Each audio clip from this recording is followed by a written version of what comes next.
بسم الله الرحمن الرحيم. الرحمن علم القرآن.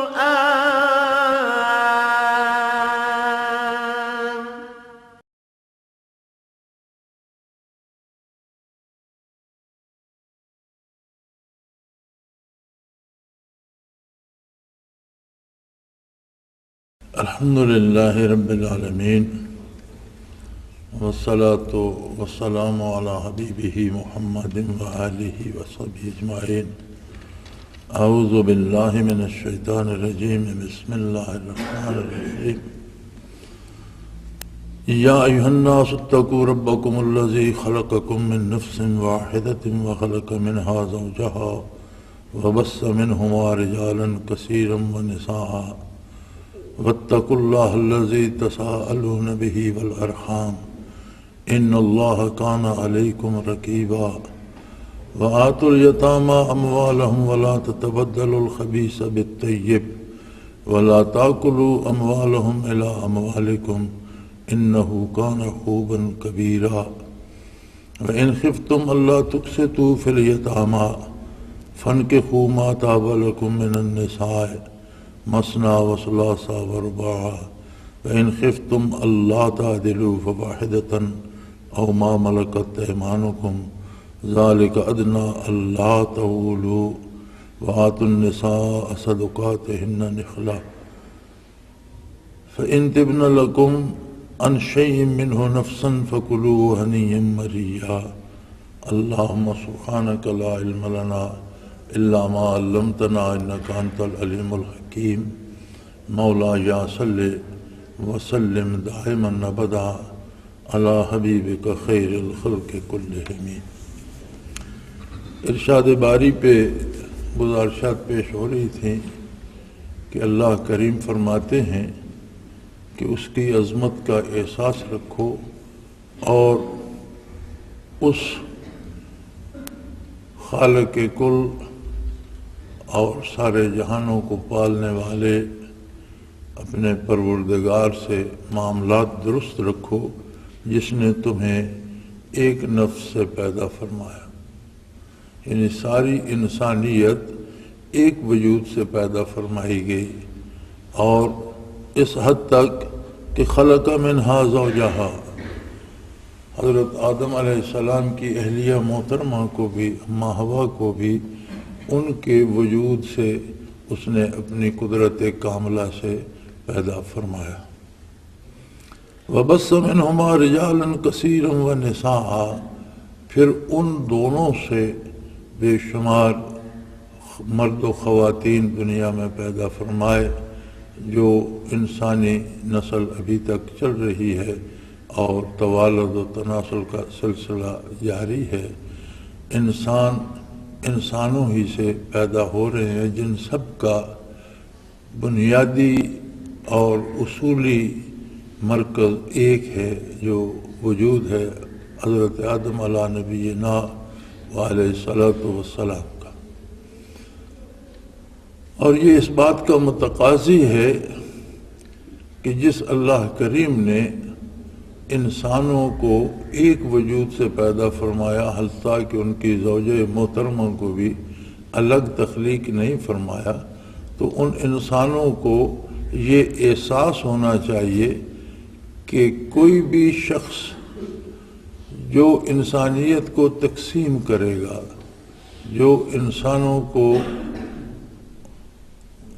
رسوا کرے گا، جو انسانوں کو تکلیف دے گا، جو انہیں الگ الگ طبقوں میں بانٹ کر ان کے حقوق اور ان کے جو اللہ کریم نے مقرر فرمائی ہیں چیزیں ان میں رکاوٹ بنے گا، وہ بہت بڑا مجرم ہوگا.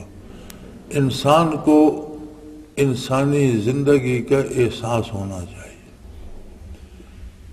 اور جس نے جان دی ہے وہ جان لینے پہ قادر ہے. اس کا حق بنتا ہے کہ وہ زندگی دینے والا ہے، زندگی لینے کا بھی حق رکھتا ہے. ہم جس کی زندگی ختم ہو رہی ہو اسے ایک لمحہ زندگی دے نہیں سکتے، تو اپنی مرضی سے ہم کسی کی جان لے بھی نہیں سکتے. نیز ہماری اپنی جان بھی اللہ کی امانت ہے اور اس کی دی ہوئی ایک بہت بڑی نعمت ہے. اسی لیے خودکشی حرام ہے کہ اللہ کی دی ہوئی نعمت کو ٹھکرانا بہت بڑی گستاخی اور بہت بڑا جرم ہے.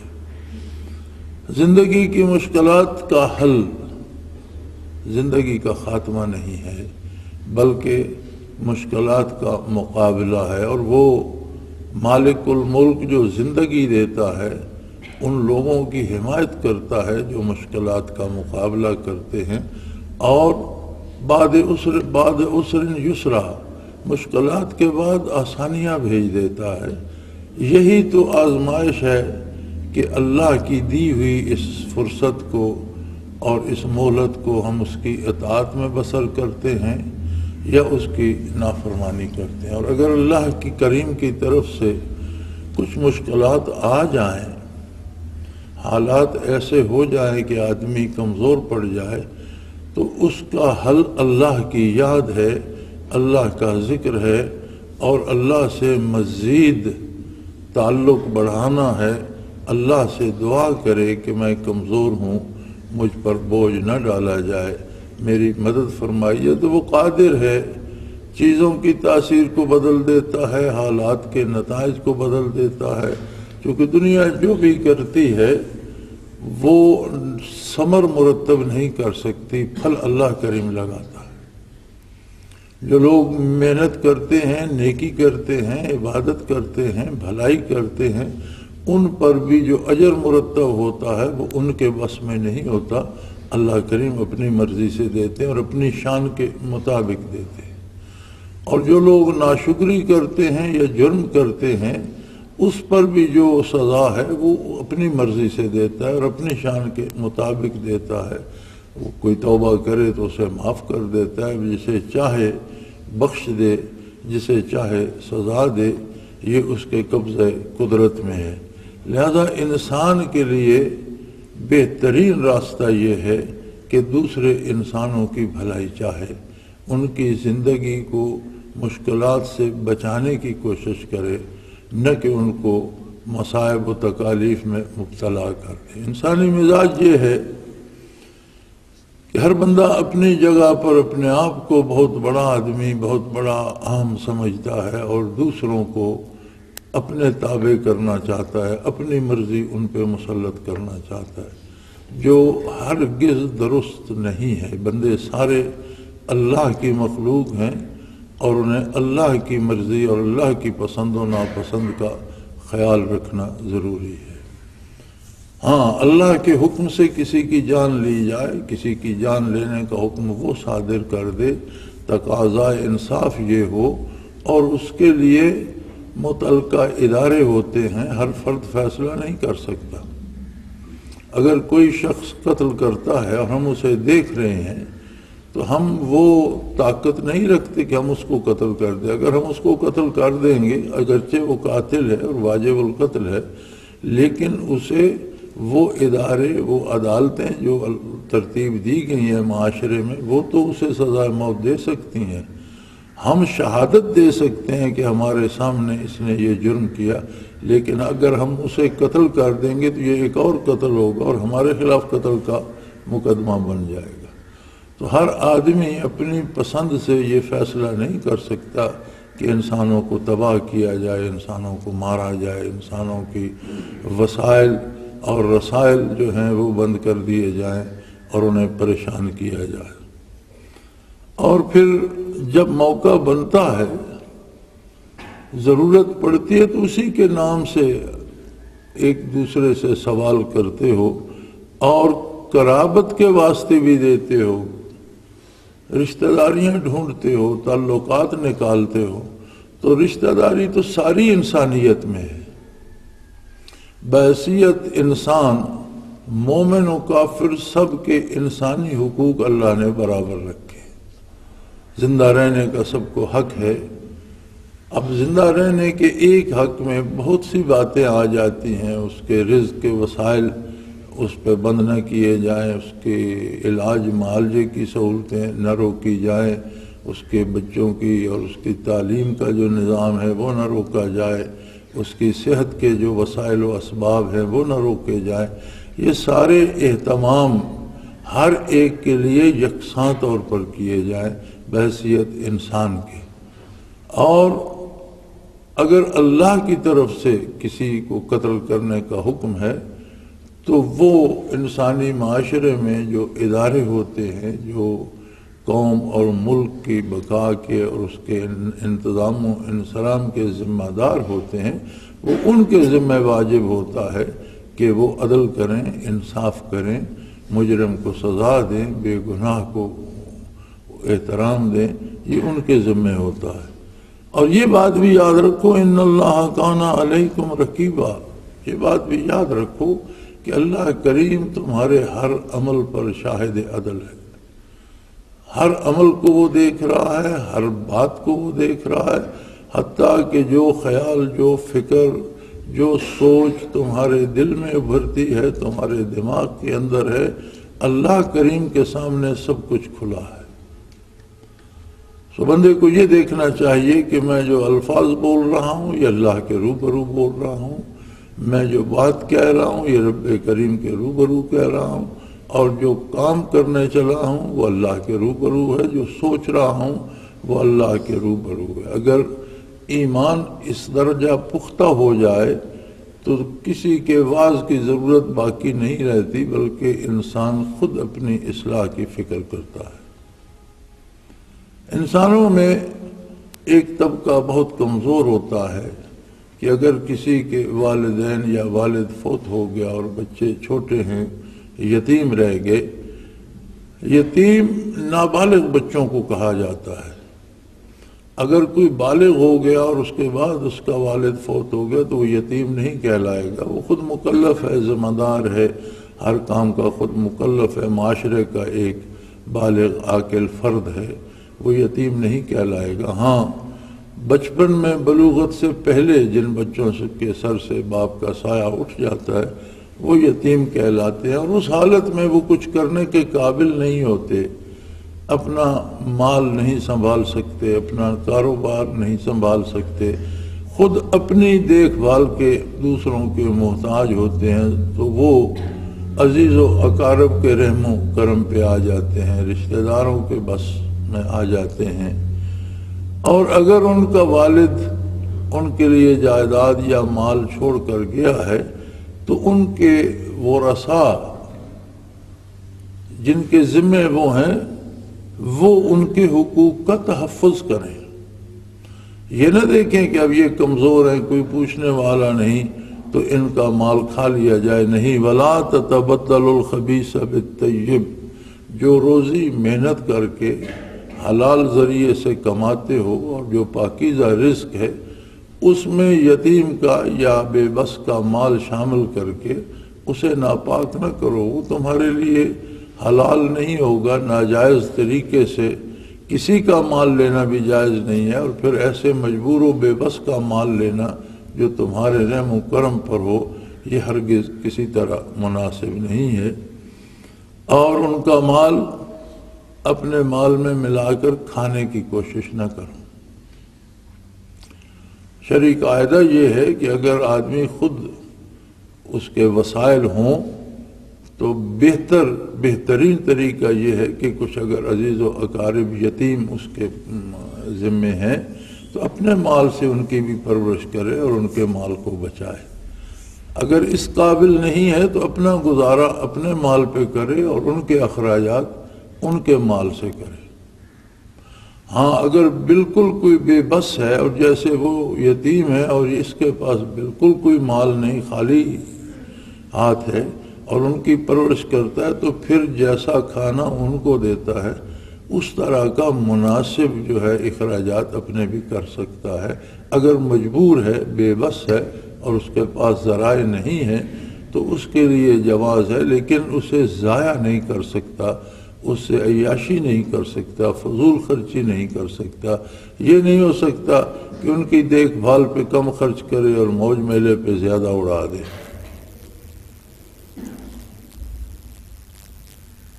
وَلَا تَأْكُلُوا أَمْوَالَهُمْ إِلَىٰ أَمْوَالِكُمْ، بہانے بازی سے یا ان کا مال اپنے مال میں ملا کر یا ہیلے بہانے سے بے بس اور یتیم کا مال مت کھاؤ، انہو کانا خوبن کبیرہ، یہ بہت بڑا جرم ہے۔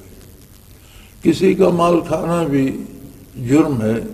کوئی کسی کے پاس ملازم ہے اور مالک اس سے طاقتور بھی ہے، لیکن پھر بھی وہ کام میں چوری کر جاتا ہے یا دیانتداری سے کام نہیں کرتا یا اجرت سے زیادہ پیسے لے کر کھا جاتا ہے، تو یہ بھی حرام ہے، یہ بھی ناجائز ہے۔ لیکن اپنے سے کمزور کا مال یا یتیم کا مال ہیلے بہانے سے کھا جانا، یہ تو بہت ہی بڑا بدترین جرم ہے۔ وَإِنْ خِفْتُمْ أَلَّا تُقْسِطُوا فِي الْيَتَامَىٰ، اور یتیم بچیوں کے بارے اگر تم سمجھتے ہو کہ معاشرے میں ان کی صحیح جگہ نہیں بن سکتی اور تم ان سے انصاف نہیں کر سکتے، حق تو یہ ہے کہ یتیم بچیاں بھی معاشرے کا حصہ ہیں اور اہل ثروت کو یہ چاہیے کہ ان کی سرپرستی کریں، ان کے ساتھ نکاح کریں، ان کے ساتھ رشتے کریں۔ لیکن لوگوں میں یہ عجیب بات ہوتی ہے کہ وہ رشتہ داریاں کرنے کے لیے بھی بڑے بڑے گھر تلاش کرتے ہیں اور امیر اور دولت مندوں کو تلاش کرتے ہیں، خواہ اس کا انجام ان کے حق میں بہتر نہ بھی ہو، لیکن مال و دولت کا لالچ انسانوں کو وہاں لے جاتا ہے، اور غریب غربا یا یتیم و بے کس بچیاں رہ جائیں تو کوئی ان کو گلے لگانے کی فکر نہیں کرتا، بلکہ ان سے لوگ اجتناب کرتے ہیں۔ تو ایسی صورت اگر ہو کہ کچھ یتیم بچیاں ہیں اور ان سے تم انصاف نہیں کر سکتے، کوئی اچھے گھر ان کے لیے نہیں مل سکتے، اچھے رشتے نہیں مل سکتے، تو ان سے نکاح کرو، جو تم پر جو حلال ہیں ان سے نکاح کرو، جن سے نکاح کرنا جائز ہے۔ اور دو شادیاں کر سکتے ہو، 3 کر سکتے ہو، 4 تک شادیاں بیک وقت کر سکتے ہو۔ اس کی ایک صورت تو یہ آئی کہ عموماً عورتوں کی تعداد زیادہ ہو جاتی ہے، مرد جہاد میں، غزوات میں، جہاد میں کام آ جاتے ہیں، ملکی معاملات میں، تو خواتین کی تعداد بڑھ جاتی ہے۔ اور دوسری بات کہ کچھ ایسی بچیاں جن کو کچھ لوگ یا عموماً لوگ قبول نہیں کرتے، تو ان کی عمریں ضائع نہ ہوں، ان کے لیے اہتمام کیا جائے، اور ایک مرد کو 2 شادیاں یا 3 یا 4 تک کی اللہ نے اجازت دے دی۔ اہل مغرب کو اس پہ بڑا اعتراض ہے، اور ہندو سماج کو بھی اس پہ بڑا اعتراض ہے۔ ہمارے ہاں بر صغیر کے مسلمانوں میں دوسری شادی کوئی کر لے یا 2-3 شادیاں کر لے تو اسے بڑا عیب تصور کیا جاتا ہے۔ اس کی وجہ بھی یہ ہے کہ ہم نے یہ ہندو سماج سے لے لیا، لیکن مغرب کو بھی اور ہندو سماج کو بھی دیکھا جائے تو بدکاری اور برائی پہ تو کوئی رکاوٹ نہیں۔ مغرب میں بھی جو ہے وہ آزادی ہے بدکاری کرنے کی، اور ہندو سماج میں تو ایک حد تک عبادت کا درجہ دے دیا گیا ہے بدکاری کو، اور اگر کوئی نکاح کرتا ہے تو اسے عیب تصور کیا جاتا ہے، اور اگر کوئی بدکاری کرتا پھرتا ہے تو اسے کوئی نہیں پوچھتا۔ اسلام نے برائی کا راستہ بند کرنے کے لیے 4 تک شادیوں کی اجازت دی ہے، اور یہ اس لیے ہے کہ معاشرے میں بدکاری رواج نہ پکڑے۔ لیکن 4 شادیاں صرف خواہش نفس پورا کرنے کے لیے نہیں دی، بلکہ اس کے ساتھ بہت بڑی قید لگا دی ہے، اگر تمہیں پسند ہے تو 2 شادیاں کرو، 3 کرو، 4 کرو، لیکن ان سب میں عدل کرنا ضروری ہوگا۔ عدل سے مراد یہ ہے کہ تمہارا سلوک ان کے ساتھ عادلانہ ہو، ان کے اخراجات کا ایک جیسا خیال رکھو، ان کے لباس اور ان کی ضروریات کا ایک جیسا خیال رکھو، اور انہیں ایک جیسی عزت دو۔ قلبی تعلق کا کسی سے زیادہ یا کسی سے کم ہونا وہ جو انسان کے بس میں نہیں ہے اس کا انسان مکلف بھی نہیں ہے. لا یکلف اللہ نفسا الا وسعہا. انسان ان باتوں کا مکلف ہے جو اس کے بس میں ہے. اب قلبی رجحان کسی کی طرف زیادہ ہونا کسی کی طرف کم ہونا یہ الگ بات ہے، لیکن معاملات میں جو حقوق زوجیت ہیں وہ سب کے برابر ہوں. کھانا پینا، ان کی ضروریات، علاج معالجہ، عزت و احترام، اس میں فرق نہ کیا جائے. پھر تو 2 شادیاں بھی کرو، 3 بھی کرو، 4 بھی کر سکتے ہو.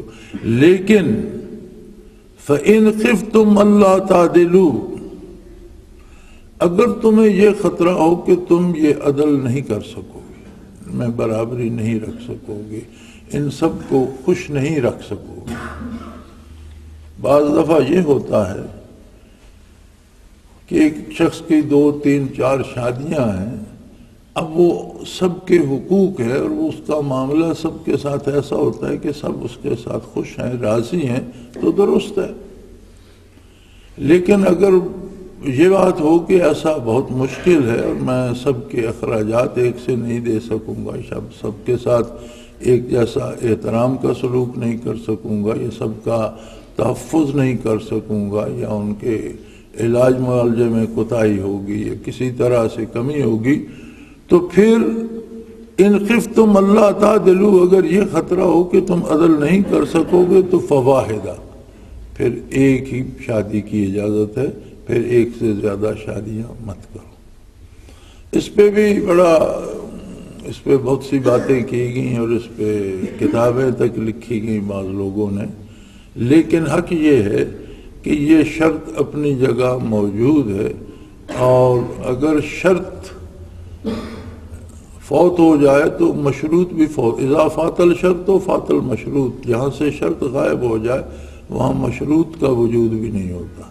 تو عدل شرط ہے. اگر کسی نے اس طرح سے شادیاں کرنی ہیں کہ ایک خاتون کو نکاح کر کے 1 1.5 سال 2 سال بعد گھر سے نکال دیا اور ایک اور گھر میں ڈال لی، تو اس کا کوئی جواز شرعی نہیں بنتا.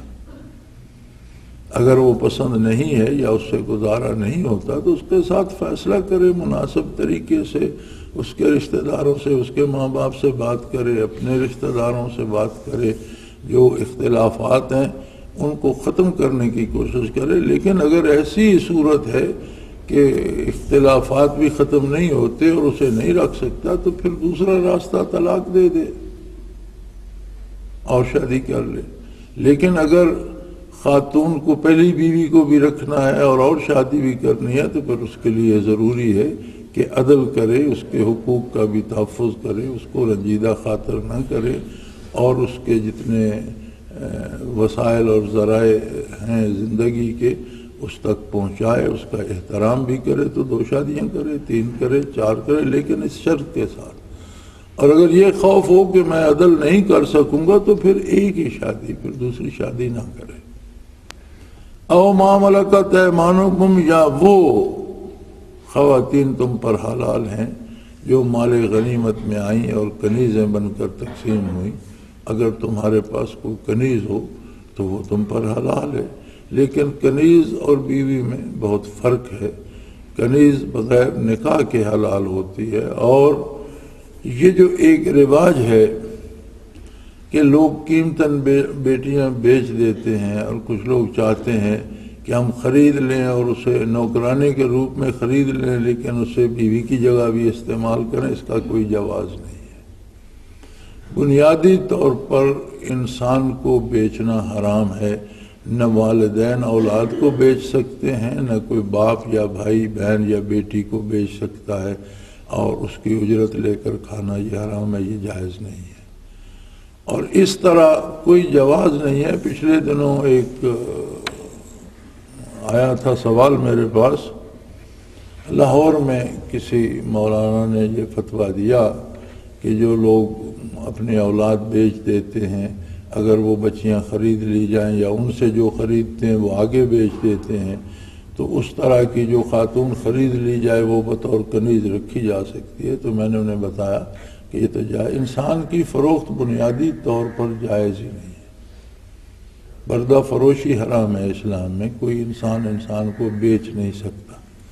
لیکن میں نے عرض کیا انہیں کہ میں مفتی نہیں ہوں، بہرحال میں آپ کو فتویٰ منگوا کر دے دوں گا۔ تو میں نے وہ ان کا سوال، اس کے ساتھ ایک اور سوال بھی تھا، 2 سوال تھے، اب دوسرا تو مجھے یاد نہیں، تو میں نے دونوں سوال لکھ کر دارالعلوم کراچی کو بھیج دیا اور ان کا جواب بھی آ گیا، لیکن وہ سوال کرنے والا ساتھی پھر ابھی تک مجھ سے نہیں ملا۔ تو ان کا وہ جواب شرعی حوالے، کتابوں کے حوالے کے ساتھ اور ان کے دارالافتاء کے مفتیوں کے فتوے کے ساتھ موجود ہے کہ بنیادی طور پر انسان کو یا اولاد کو یا بیٹی کو باپ یا بہن کو بھائی شرعاً بیچنے کا مجاز نہیں ہے، اور بنیادی طور یہ فعل حرام ہے، اور خرید کر بغیر نکاح کے اسے رکھنے کا کوئی جواز نہیں ہے، اسے کنیز یا باندی تصور نہیں کیا جا سکتا۔ حضور نبی کریم صلی اللہ علیہ وسلم کے عہد مبارک میں اور بعد میں بھی اسلام نے ایک بہت بڑے مسئلے کا یہ حل دیا تھا، جو مسئلہ آپ صلی اللہ علیہ وسلم سے پہلے بھی تھا، اس عہد میں بھی تھا اور آج بھی ہے، کہ جو شہر فتح ہو جاتے ہیں، جو فوجیں ہار جاتی ہیں، وہاں جو رعیت یا عوام جو رہ جاتی ہے تو فاتح فوج اس کے ساتھ کیا سلوک کرتی ہے، یہ تاریخ کا ایک سیاہ ترین باب ہے۔ ان کے ساتھ جو درندگی اور بربریت اور وحشت کا سلوک ہوتا ہے، اس کے لیے اگر ہندوستان ہی کی بر صغیر ہی کی تاریخ دیکھ لی جائے، جہاں بہت سی فاتح اقوام آئیں اور جس میں انگریزوں کا آنا اور ان کا فتح کرنا اور بر صغیر پہ قابض رہنا ایک بہت قریبی تاریخی حقیقت ہے، تو دیکھا جائے تو کسی کا نہ مال بچتا ہے، نہ جانیں بچتی ہیں، نہ عزت و ناموس بچتی ہے۔ اس کے بعد اب دیکھا جائے تو شیشان میں اور کوسووا میں اور یہ روسی فوجوں نے جو حشر کیا، افغانستان پر جب روس نے حملہ کیا تو روسیوں نے جو حشر کیا وہ بھی تاریخ کا ایک حصہ ہے۔ اور جب روسی فوجیں اس طرف بڑھ رہی تھیں تو راستے میں جن جن ریاستوں پر انہوں نے قبضہ کیا، جن جن مسلمان ممالک پر انہوں نے قبضہ کیا، یا تاریخ کا ایک لمبا باب ہے کہ جہاں کہیں مسلمانوں پر عیسائیوں نے، یہودیوں نے، جس کسی نے قبضہ کیا، انہوں نے کیا کیا ظلم ڈھائے اور کیا کیا ستم ڈھائے، اور آج بھی اب تک ایسا ہو رہا ہے۔ آج کے عہد میں، آج کے جدید معاشرے میں بھی، اس 21ویں صدی کے بڑے روشن خیال معاشرے میں بھی خواتین کی عصمت دری ایک عام کام ہے۔ اسلام نے اس کا یہ حل دیا تھا کہ وہ لوگ جو جنگ میں حصہ نہیں لیتے انہیں کسی طرح سے پریشان نہ کیا جائے، ان کے حقوق کا تحفظ کیا جائے۔ اگر کوئی شہر فتح ہوتا ہے، کچھ لوگ فتح ہوتے ہیں جہاد میں، تو جن لوگوں نے لڑائی میں حصہ نہیں لیا ان لوگوں سے کوئی چھیڑ چھاڑ نہ کی جائے، ان کی جان، مال، آبرو کا تحفظ کیا جائے، اس شہر کی فصلیں نہ اجاڑی جائیں، اس کے درخت نہ کاٹے جائیں، اس کے پانی کے وسائل کو خراب نہ، یعنی روزی کے ذرائع کو بھی خراب نہ کیا جائے، ضعیف العمر لوگوں کو نہ چھیڑا جائے، عبادت خانوں میں رہنے والوں کو نہ چھیڑا جائے، خواہ وہ کسی مذہب، کسی فرقے سے تعلق رکھتے ہیں۔ جو لوگ میدان میں آ کر حق کا مقابلہ کرتے ہیں اور باطل کو غالب کرنا چاہتے ہیں اور جن کے ساتھ قتال اور جہاد جائز ہے، جہاد میں اگر وہ شکست کھاتے ہیں تو وہ لڑنے والے جو لوگ ہیں اگر وہ مارے گئے تو ان کی بیویاں کنیزیں بنائی جائیں گی، ان کے بچے غلام ہو جائیں گے، اگر وہ خود گرفتار ہو گئے تو وہ بھی غلام بن جائیں گے اور ان کا خاندان بھی غلام بن جائے گا۔ اب اگر کوئی مرد گرفتار ہوتا ہے اور اس کی بیوی بھی گرفتار ہوتی ہے تو وہ اسی کی بیوی اسی کے پاس رہے گی، لیکن ہوں گے دونوں غلام، وہ کنیز ہوگی، وہ غلام ہوگا۔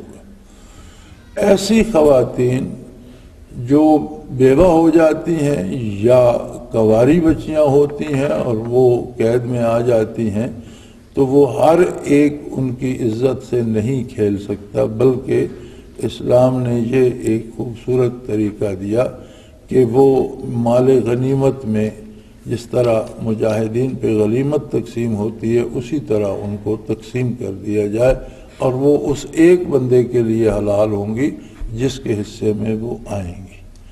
اور اس کو بھی حکم ہے کہ اگر کچھ غلام یا کنیزیں اس کے پاس آتی ہیں تو جو خود کھاتا ہے وہ انہیں کھلائے، جیسا خود پہنتا ہے ایسا انہیں پہنائے، اور کوئی ایسا کام کرنے کا حکم نہ دے جو وہ نہ کر سکتے۔ تو انسانی عزت اور انسانی وقار کو مد نظر رکھتے ہوئے یہ خوبصورت طریقہ اسلام نے دیا، جس پر ان لوگوں کو اعتراض ہے کہ جن کی فوجیں جہاں داخل ہوتی ہیں وہاں انسانی آبرو کی دھجیاں بکھیر دیتی۔ بڑی عجیب بات یہ ہے کہ معترض وہ لوگ ہیں جو آج بھی اس زمانے میں بھی وہی ظلم کر رہے ہیں جو عہد جاہلیت میں کیا جاتا تھا، اور اس میں کوئی بلکہ آج اس سے زیادہ مظالم ہو رہے ہیں، اس سے زیادہ ایذا دینے والے اور تکلیف دہ واقعات سامنے آتے ہیں۔ اور اس عہد میں بھی جو لوگ مخالف افواج کے قبضے میں آئے ان سے کیا حشر ہوا اور کیا ہو رہا ہے۔ کشمیر میں دیکھ لیں ہندو افواج کیا کچھ کر رہی ہیں، اسی طرح شیشان میں دیکھ لیں، کوسوو میں دیکھ لیں، وسط ایشیائی ریاستوں میں جہاں جہاں غیر مسلم افواج نے قبضہ کیا یا جہاں لڑ رہی ہیں وہاں کیا حشر ہو رہا ہے۔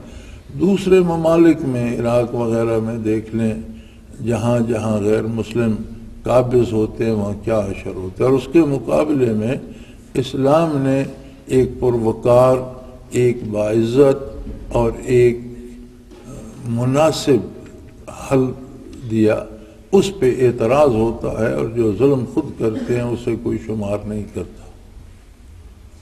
ذالک ادنیٰ اللہ تعولو،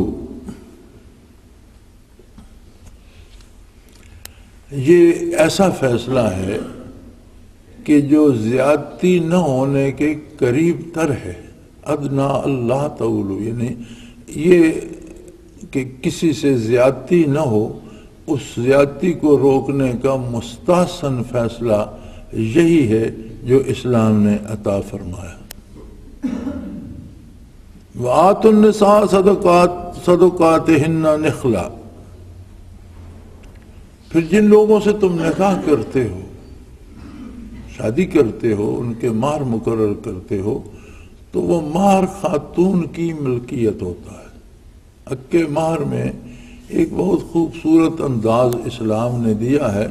اگر اس کو تھوڑی سی وضاحت سے دیکھا جائے تو کتنی عجیب بات لگتی ہے کہ ایک بچی جس گھر میں پیدا ہوتی ہے اس گھر میں تو جب تک وہ رہتی ہے اس کی کوئی ملکیت ہوتی ہے۔ ذرا اگر خوشحال گھرانہ ہے تو اس کا اپنا الگ کمرہ ہے، یہ کمرہ میرا ہے، یہ بیڈ میرا ہے، یہ الماری میری ہے۔ اگر کوئی کاشتکار زمیندار ہیں تو اس کا ہوتا ہے یہ جانور میرا ہے، یہ بھیڑیں 3 میری ہیں، یہ 5 بکریاں میری ہیں، یہ بھینس میری ہے۔ اسی طرح گھر میں باقی افراد خانہ کے ساتھ وہ بھی مالک ہوتی ہے۔ لیکن جب بچی جوان ہو جاتی ہے، بالغ ہو جاتی ہے، نکاح کر کے دوسرے گھر دے دیا جاتا ہے تو بطور مہمان تو جا نہیں رہی، اسے عمر وہاں بسر کرنی ہے۔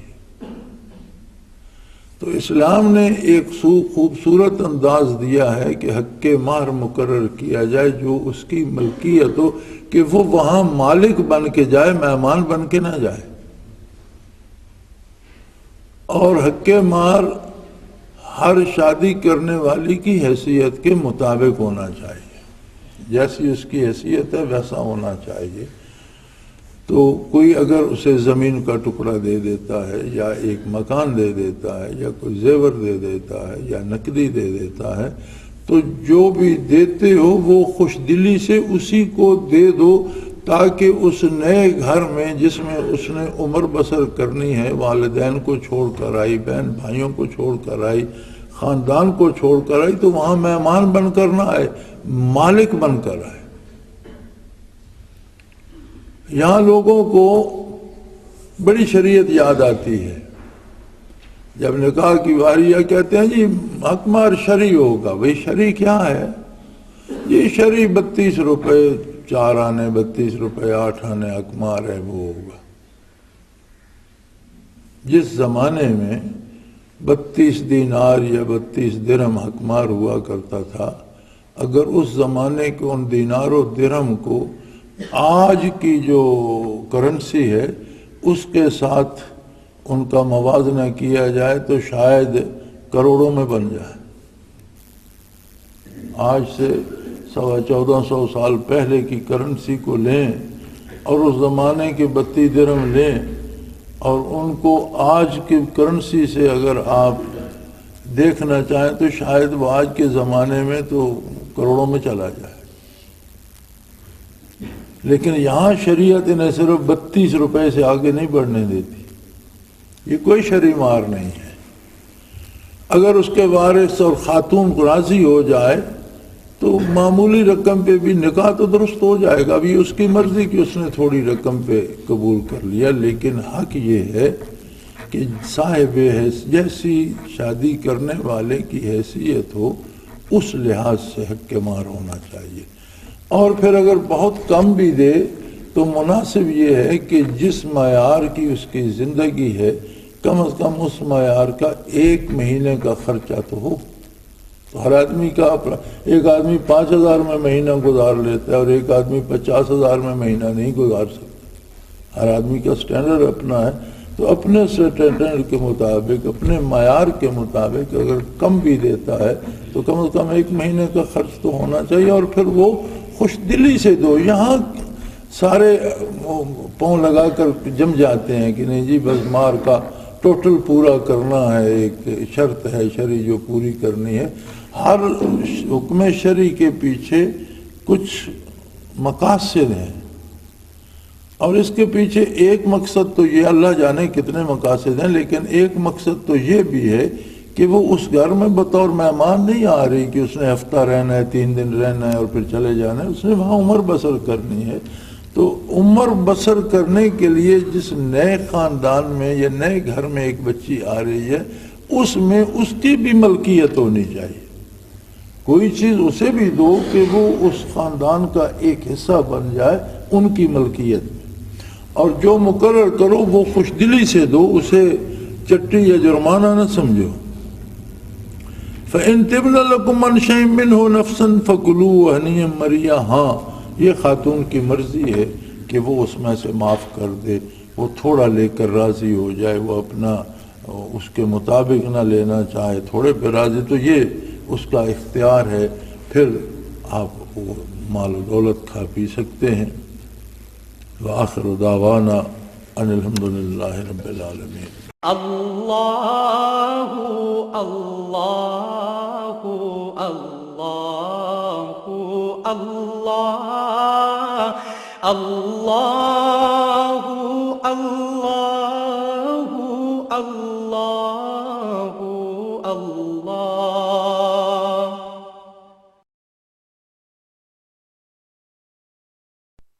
حضرت امیر محمد اکرم آوان مد ذلہ العالی دارالعرفان منارہ ضلع چکوال میں سالہ سال سے قرآن و حدیث کے اوپر خطابات کر رہے ہیں اور سلسلہ نقشبندیہ اویسیہ کے مطابق لوگوں کو ذکر الہی کی تربیت دے رہے ہیں. وہ قرآن پاک کی تفسیر ترتیب وار بیان کر رہے ہیں. تفسیر قرآن کو وہ موجودہ ملکی اور بین الاقوامی حالات کے مطابق بیان کرتے ہیں. موٹر وے سے کلر کہار کے انٹرچینج سے نکلتے ہوئے کلر کہار کی جھیل سے ہوتے ہوئے میانی، بوچھال اور نورپور سے گزرتے ہوئے دارالعرفان منارہ پہنچ سکتے ہیں. حضرت امیر محمد اکرم آوان نے بچیوں اور بچوں کی دینی اور دنیاوی تعلیم کے لیے سقارہ اکیڈمی کے نام سے ایک درسگاہ بھی قائم کی ہے، جس کا افتتاح ملک پاکستان کے صدر جنرل محمد ضیاء الحق نے اپنے دست مبارک سے کیا تھا. وہ تمام احباب جو اسلام کی طلب رکھتے ہیں ان سے گزارش ہے کہ دارالعرفان منارہ ضلع چکوال میں امیر محمد اکرم آوان صاحب کے خطابات سے مستفید ہوں. وہ ہر جمعے کو نماز سے پہلے بیان فرماتے ہیں. ہر ماہ کی پہلی اتوار کو ماہانہ اجتماع ہوتا ہے جس میں آپ خصوصی خطاب فرماتے ہیں اور پاکستان کے چاروں صوبوں سے احباب اس اجتماع میں شرکت کرتے ہیں۔ اس کے علاوہ یہاں سال میں 2 مرکزی اجتماعات بھی ہوتے ہیں، ایک رمضان المبارک میں اعتکاف کا اجتماع اور دوسرا جولائی اور اگست میں 40 دن کا اجتماع ہوتا ہے جس میں روحانی تربیت کی جاتی ہے۔ اپنا خون سیماب دے کر اتنا ہم کر جائیں گے، نام آقا کا چمن میں پھر رقم کر جائیں گے۔